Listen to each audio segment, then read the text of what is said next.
So in this coordinate system, you have this vertical direction. Okay, you can think of it as a line of longitude or a meridian. Okay, you have many meridians going around this sphere. Okay, but this phi direction is down.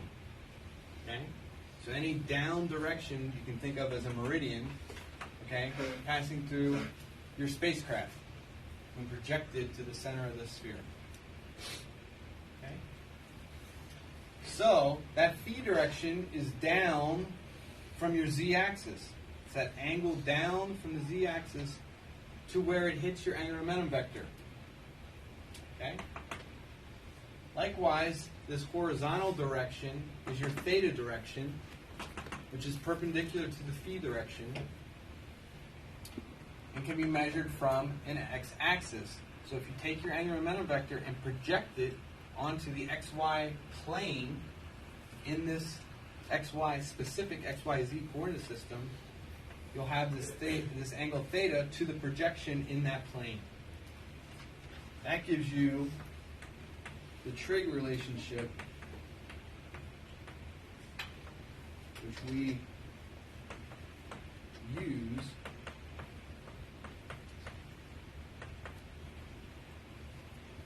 to get your initial angles and final angles. So where you're starting out and where you want to end up. Okay? Now we won't write all the equations, but we went over how you use those initial and final angles to then calculate your psi naught and your delta P. Okay? So now, the other part that you should draw a picture for, because it's very hard to visualize purely in your head, is you draw this picture. Okay? In this coordinate frame, that psi angle is from the vertical direction out to where you want to have your precession vector, the direction that you're trying to move your angular momentum vector. Okay? So in that frame, from the vertical direction, you're measuring some psi naught value. This is ideally where you would precess. Okay? If you could instantaneously apply a pulse, this would be the direction. You cannot physically instantaneously apply a pulse. So you have to back off some equal distance that you're going to pulse about the ideal direction, and that distance is theta s over 2. So really, you have to figure out what the geometry of the spacecraft and the problem you're dealing with is at sun detection. This is where the sun is. Okay? So in this example, if your sun sensor is on the x-axis, this will be the orientation of your spacecraft at sun detection. Okay? You're spinning this way, out of the board. Angular momentum vector is out of the board. This way. Okay? So your y-axis will be over in this direction at sun detection. And in this example only, we're going to say that the torque that your thruster will give you is in the y direction. So now how long do you have to wait until you actually pulse that thruster? The angle from here down to there, right? So you have to break that into, you already know this from all of these calculations. You're given your spin phase angle. So really you need to figure out the angle from here to there. It's the part you don't know. Okay? So you draw your picture. You know what it is at sun detection? You know what this is. In this example, okay? So your omega, that angle you're going to achieve because you have a spin angle, a spin rate of your spacecraft, and it's some time that you're going to wait to apply that pulse. So that rate times time is going to give you an angle. Okay? That's going to be the torque, direction, at detection, to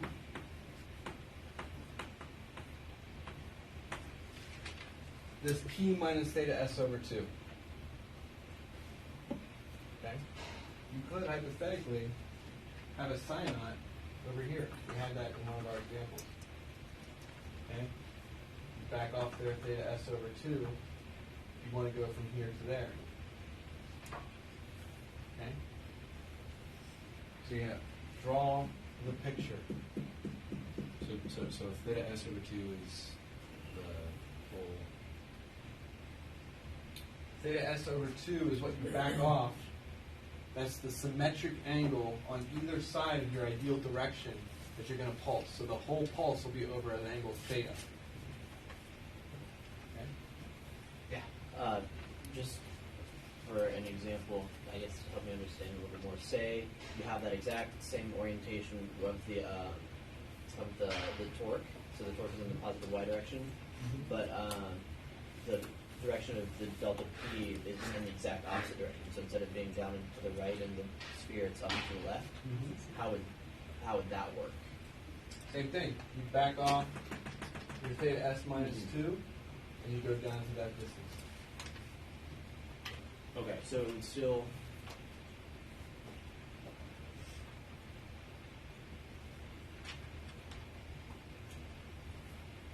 But the ny is to the left, correct? But it's because you're going from the. Right. I think I see what you're saying. Yeah. So basically, you'd be here, and you'd already be past the direction that you want to be in because you want to be in this orientation. Yeah. So you have to go all the way around until you hit that orientation. Which should be less than 1 revolution. Yeah. Okay. All right. Got it? Any other questions? Yes. That omega t is less than or equals the angle? Or Yes. Which angle is that referring to? This angle that you're measuring that you have to go through. That angle is defined as the torque direction of detection Okay. to this vector. Okay. Makes sense. We're going to think of it as this angle, but it's an orientation on the plane. Or it's the angle after sun detection before you fire the thruster. Until you fire the thruster. Yeah. Correct. So this plus this is until you fire. Yeah. The angle that you need to figure out from drawing is up into this P minus theta over 2. Yeah. And so the torque ny, that's the direction the torque vector faces at sun detection? For this problem only. Right. So you would draw ny in the direction that it faces at sun detection, and then have it swing around from there to Yes. P? Well, from whatever your torque direction is. So let's keep the sun, let's do another example where, again, the sun detector is on the x-axis. So you still have this orientation of the spacecraft at sun detection. But now let's say your torque that your thruster applies is in the 45-degree direction between those two. Now you have to figure out the angle from here down to here. Oh, okay, so you center those axes at the spacecraft, I guess. These are your spacecraft axes, because your spacecraft is spinning this direction. Okay. And then where does H point in that picture? Straight out? Straight out of board. Is there a You reason that define- it's offset from the P vector there? It's this coordinate Okay. system. Okay? All right, just you So your vertical direction going through your angular momentum vector, Mhm. and then perpendicular to that is your x direction, or your theta direction. So these are spaceship frame X and Y. Exactly. The center of mass of this coordinate system is the center of mass of your spacecraft. Okay?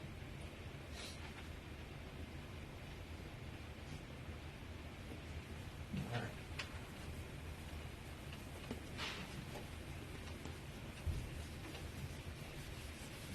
I'm trying, the amount of questions I got this semester was minuscule. I think I had 4 or 5 emails all semester long, so I'm trying to hit the spots that Dayun pointed out to me in the homework that we were struggling with a little bit. All right. Your active nutation control system, we basically went over this, but let's draw it and show you what you're trying to do.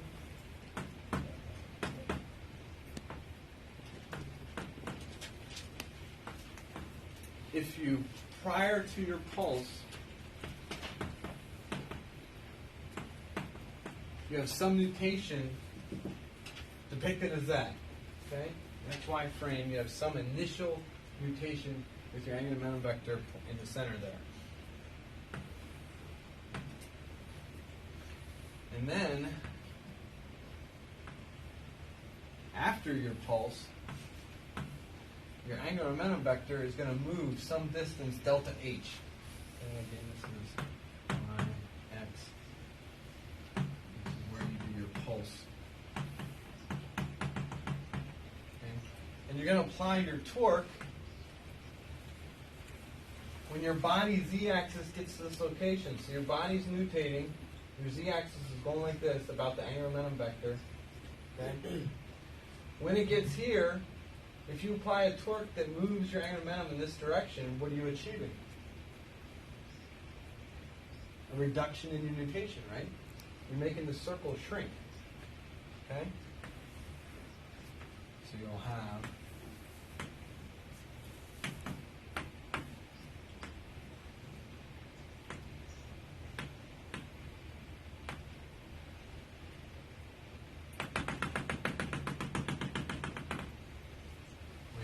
perfect circle, but hopefully you get the point. You shifted that closer, so the distance between your z-axis and your angular momentum vector shrunk. So your circle, your nutation locus, shrinks. You reduced your nutation. Okay? Remember, this is from the inertial view. Send it around your angular momentum vector. Same concept for your body view.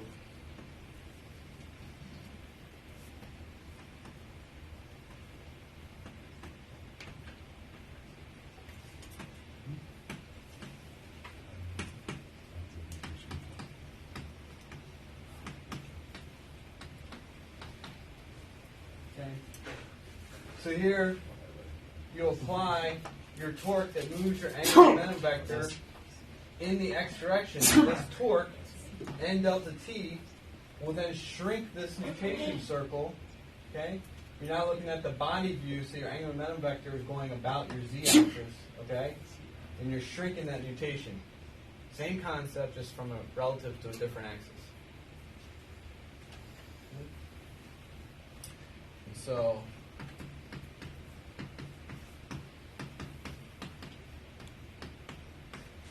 you know, apply the torque when your transverse rates are purely in the minus x direction, because the torque you're applying is in the positive x direction.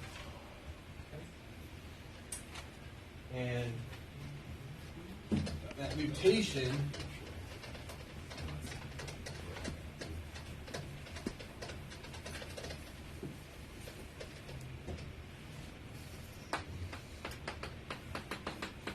Professor, yes. for the body view, where you have on the x-axis, you have n, was it torque at t or torque? This is N delta T. Okay? This is just x direction, but you're applying an impulse of N delta T. So your notation is reduced by delta theta is equal to delta H over HV, which is N delta T over C omega.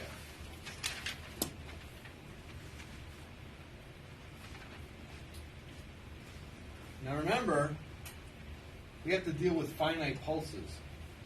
So you must be applying that omega naught must be opposite to the pulse on average.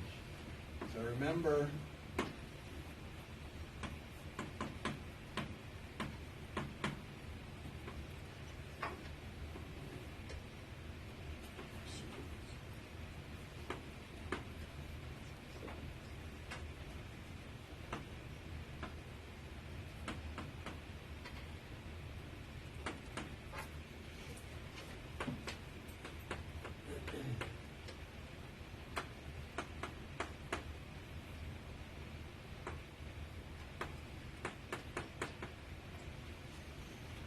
So what we mean by that is your body's rotating here, and that torque vector has to be on average opposite where you're going to burn. Okay? So you're going to wait until your transverse body rate is over here, and you're going to apply that torque in the opposite direction, as we just demonstrated over there. But you have to do it on average opposite of where you want that pulse to ideally be. Okay, remember, the sine components will cancel out, and you'll only get the contribution of your cosine. Okay? So that delta H is simply A delta omega naught, which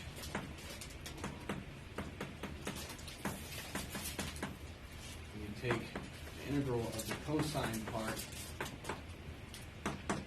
that's going to be reduced to 2n over lambda times sine of lambda delta t over 2. And then your delta theta is simply delta h over hz. I just wrote it up here. That is A delta omega naught over c omega delta omega naught omega is equal to n delta t over c omega sine lambda delta t over 2 over lambda delta t over 2. So basically, just quickly going over what we derive in the physics of this and applying your pulse equally spaced about the ideal direction. Equation that we use repeatedly. As we already mentioned, your longest burn duration possible to do this is half the mutation period. You did it over 180 degrees. If you take that into account,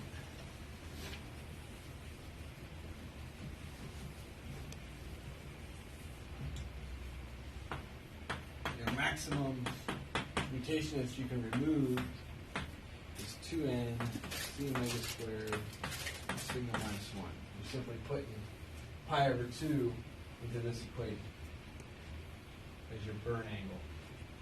Okay? So when theta is greater than the maximum you can take out in any one burn, you're going to have to do multiple pulses. And that is calculated from omega naught over delta omega naught. Okay? This is for small nutation angles.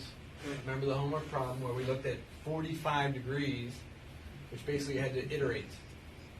We did not do this approximation. And remember, this is not theta over delta theta. Okay? It is a nonlinear relationship.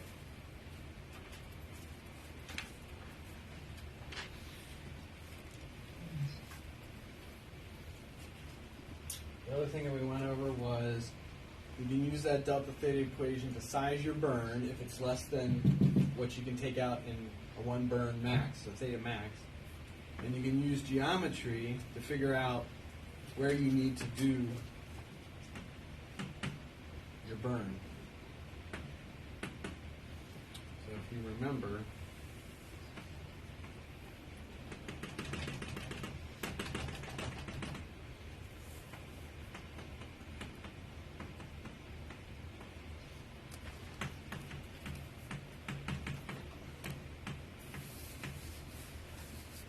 we derived two equations, well, we derived one equation to show where your x value was when you want to start that burn.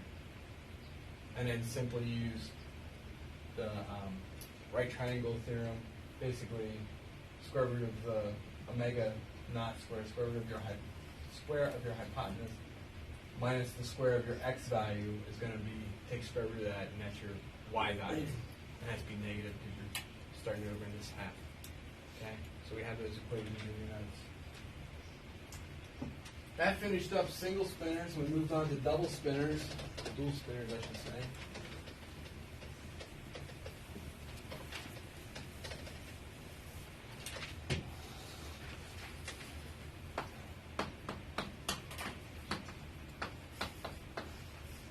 Okay, this is basically was a spinning wheel. You think of it as a momentum bias or momentum wheel spacecraft, and we defined your angular momentum vector as j omega plus cw phi dot n.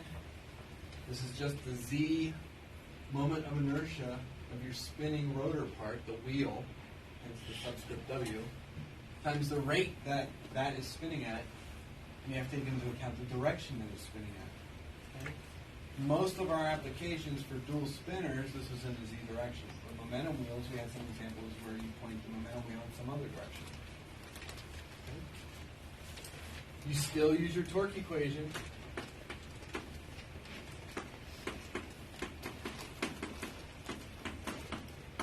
As always, to get your equations of motion. And you had this fourth equation from the wheel.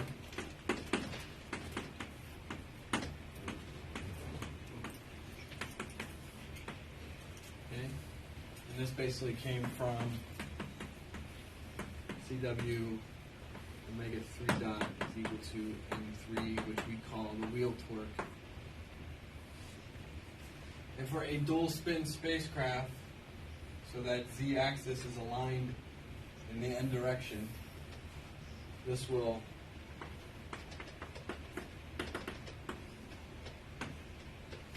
become CR kappa omega dot plus omega z equal to NR. This is the rotor torque.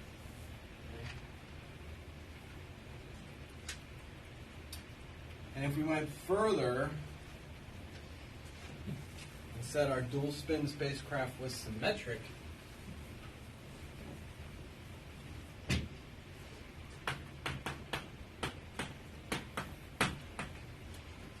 we could get these three equations.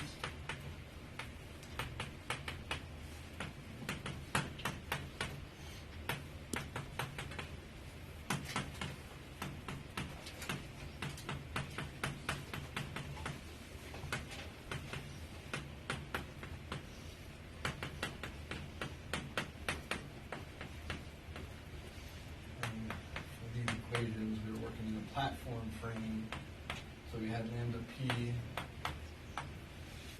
defined as such. But note here, this equation that is equal to a constant, which we call CR omega naught. In reality, the spin rate of that rotor is not constant. It varies with what your transverse rates are. For the total part, the total sum of that being a constant.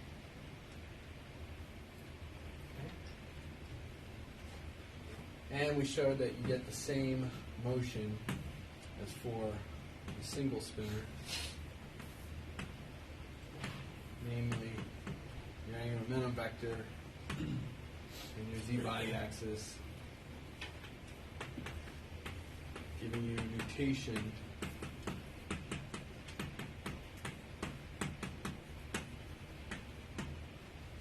defined just like they were before for single spinners.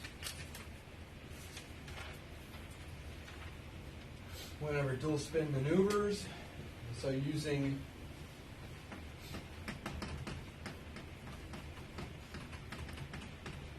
the rotor frame, your equation of motion becomes omega 1 dot lambda r 2 equals n1 over a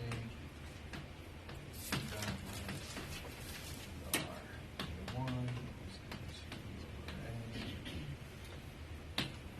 equals 3 cr, and here lambda r, and your familiar c over a minus 1 times kappa omega. You're working in the rotor frame, the frame that's analogous to what you used for the single spinner.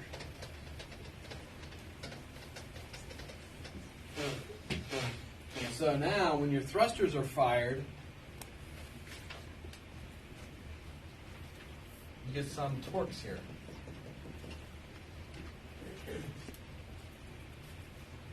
So when your thrusters going to get N1 and N2 being non-zero. And your angular momentum vector will follow this motion.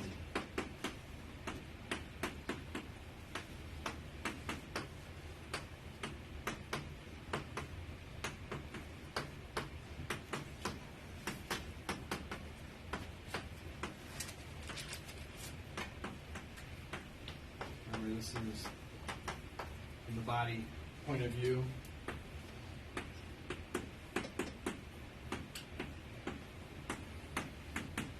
And this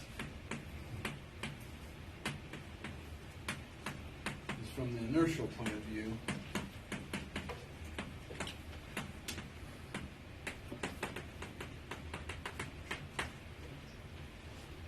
And again, some assumptions when we say that you have no torque in the two direction, your torque in the one direction is positive, and your lambda r is positive, those equations will give you this motion.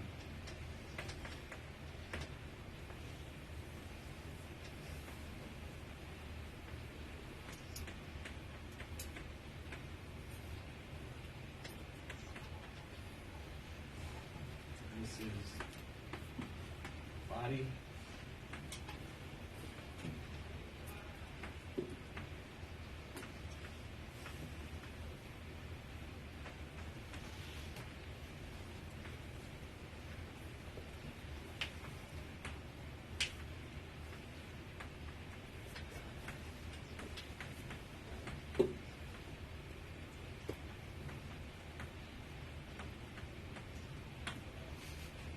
Body.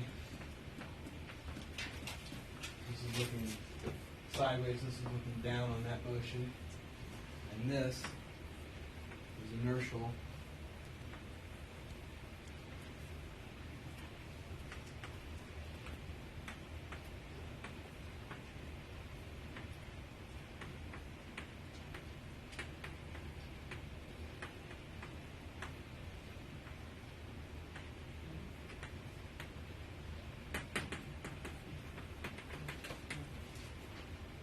Okay.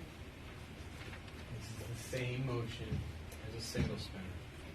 The double spinner sees the same motion.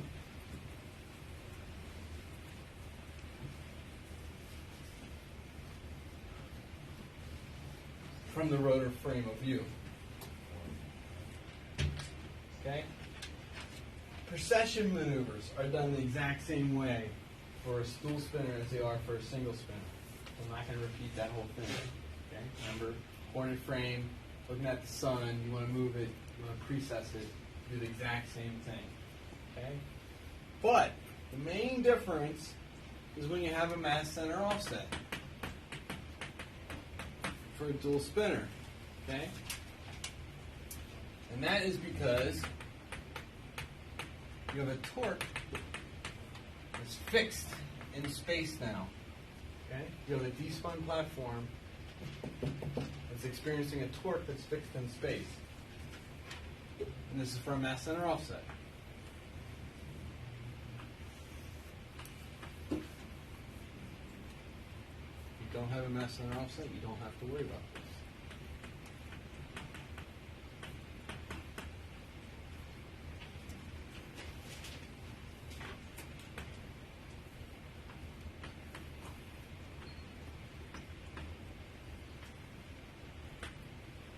So drawn greatly exaggerated here. That platform causes your center of mass of your system to be offset from the bearing axis that you're applying your delta V force along. Okay? This offset, R cross V, is going to give you a torque. Okay? So if you draw that,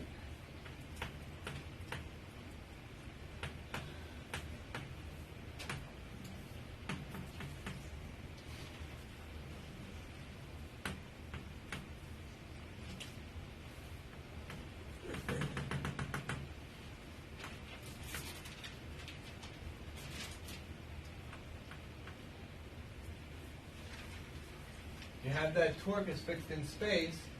If that torque is in the x direction, you start out initially with your z-axis and your angular momentum axis spinning perfectly the way you want to burn.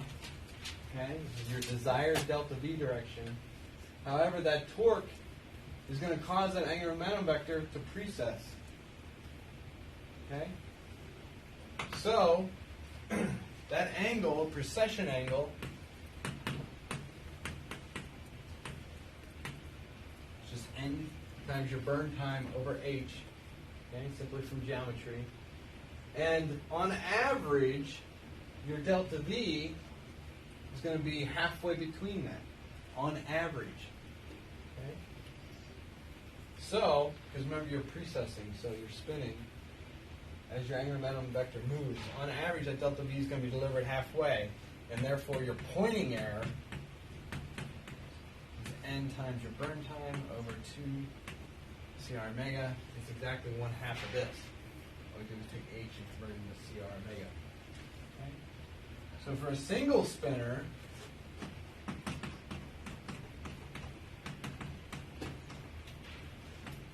or no mass offset, your pointing error would simply be the n over c omega squared. So there's a difference because you're getting a torque that's fixed in space.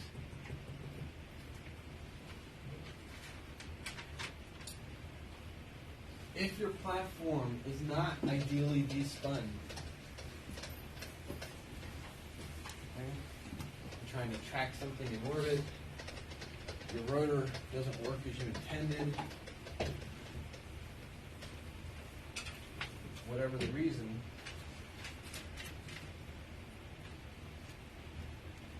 if your platform is not ideally despun,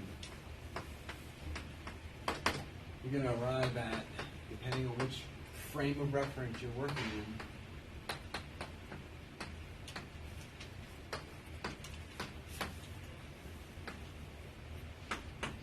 your nutation frequencies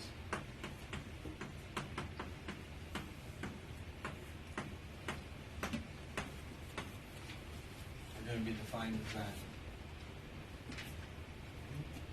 We went through deriving those. How do you get those? If you wanted to rederive those, you simply take what your angular momentum vector is, plug it into your torque equation. You're going to get 3 equations. To make it look like the reduced form where you have lambda, it has to equal something. If you derived it in the platform frame, that lambda will be this. If you derived it in the rotor frame, that lambda will be that. That's how you do it. Okay. We looked at quasi-rigid for dual spin spacecraft.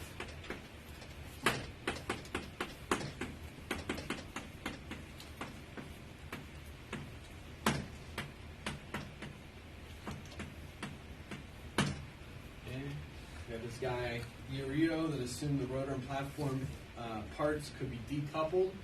We arrived at this relationship, which we then derived the relationship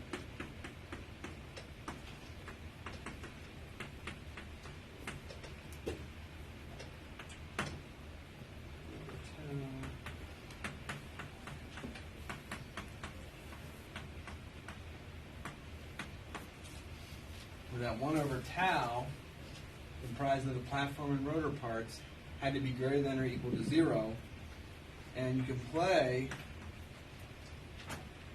with these two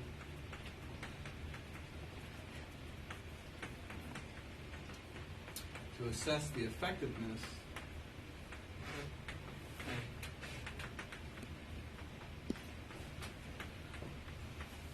of one damper versus another. And the example we used was a damper on the platform versus a damper on the rotor. In reality, those dampers are supposed to be reflective of some kind of characteristic of each part. If you have solar booms on one, you're going to get some flexure and they act as a damper. You might have fuel in another part, the slosh acts as a damper. So you can kind of model the system, but remember, is for those very narrow definitions that this IRU criterion applies. And in general, this is not true.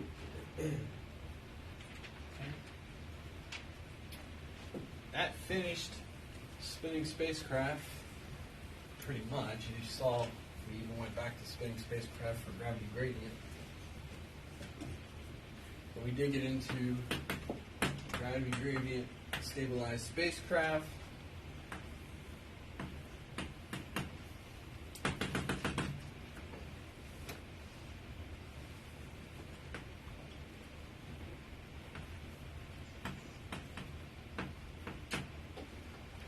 So that typically is a rod-shaped or dumbbell-shaped spacecraft, where the force that the gravity vector, well, the gravity that you experience, the force of gravity, is inversely proportional to the square of the distance. So this is going to be a lesser force than this, and so that torque that you get from this is a corrective torque that gets this to line back up to where you want to be. Okay? So we used torque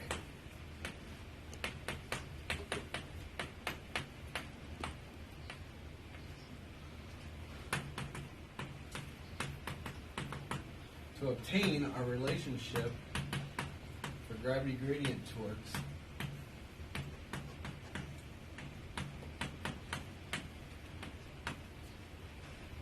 where the only assumption was a symmetric Earth. Okay? If you further assume a circular orbit,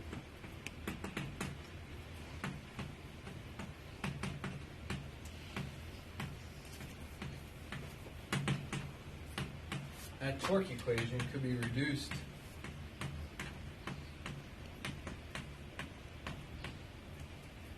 down to this, where the unit vector is always in the x direction in the coordinate system that points at the spacecraft as it goes around the circular orbit. Okay? And so you can see the torques arise from the mass properties of the spacecraft itself. And that is solely because we're assuming spherical Earth, where you have to account for those mass distributions as well. Okay? So, you still generate your equations of motion from the torque equation. Okay? We went through that. That's your gravity gradient torque that you experience. You still have an angular momentum vector. You plug it into your torque equation and you set the torques equal to one another. Okay? And then linearized those equations of motion that we got, which give two stability regions.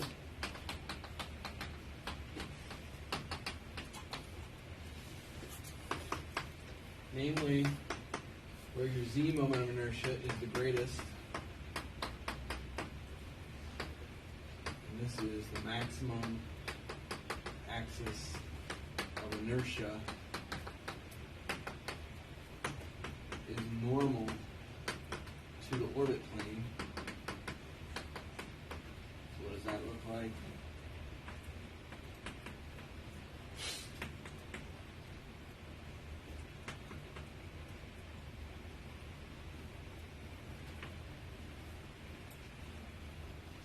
This is what we referred to as a board flying edgewise. And we showed that rotations about z or y are countered. So a board flying edgewise, it goes around that, okay? Any disturbance, okay, about z or y is this direction, okay? So if you rotate about y, you're going to get that restoring torque. If you rotate about z, you're going to get a restoring torque, okay? Where the end closest to the Earth is going to have a greater force, a greater torque.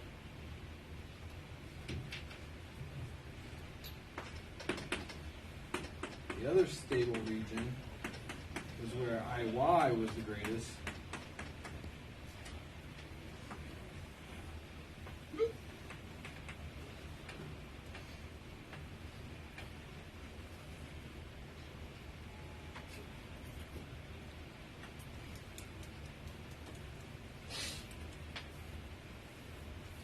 So this is what we called a board flying broadside,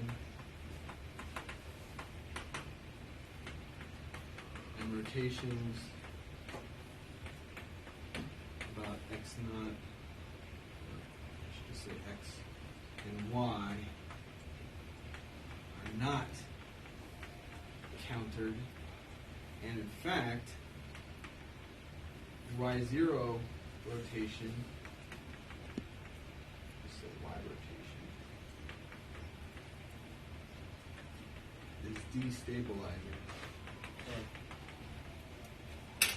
So same scenario, but now you're flying this orientation as opposed to this orientation. So flying in this orientation, if you now rotate about your y-axis, this and this torque now cause you to go like this, not to go back to your original orientation. So it's destabilizing. Okay? Everybody see that?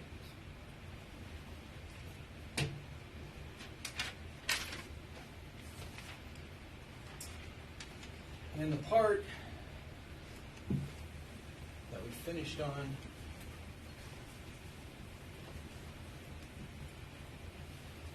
is when we looked at a symmetric spinning body and elliptical orbit.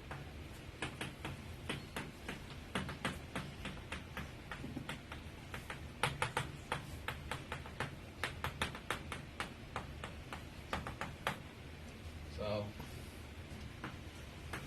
we went back to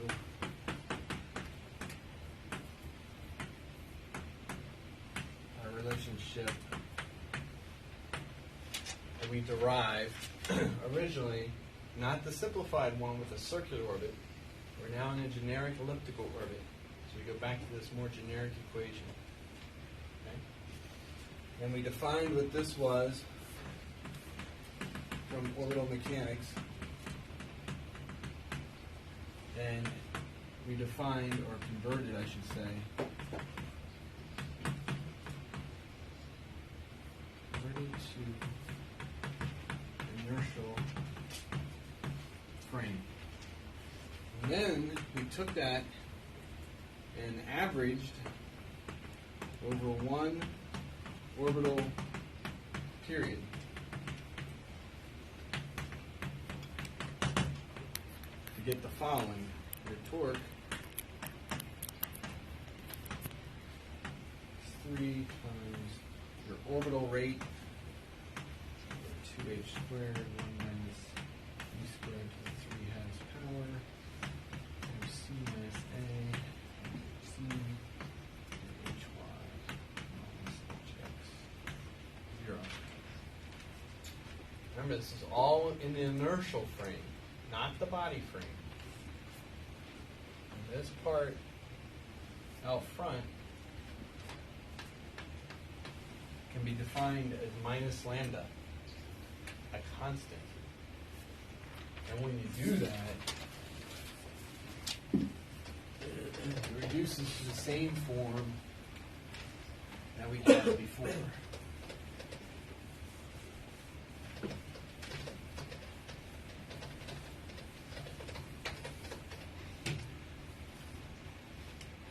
So, since we're in an inertial frame, dh2ti is equal to your external torque in the I frame, and therefore you simply have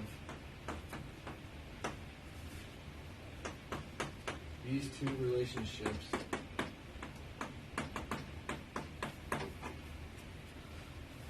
where that h naught magnitude is simply the RSS of your transverse parts. And that motion is the normal with an n hat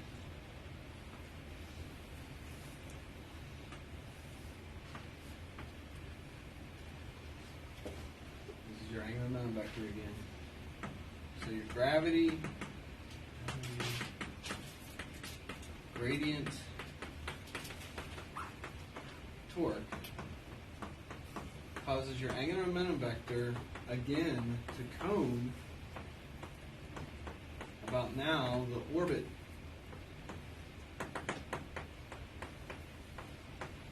Normal.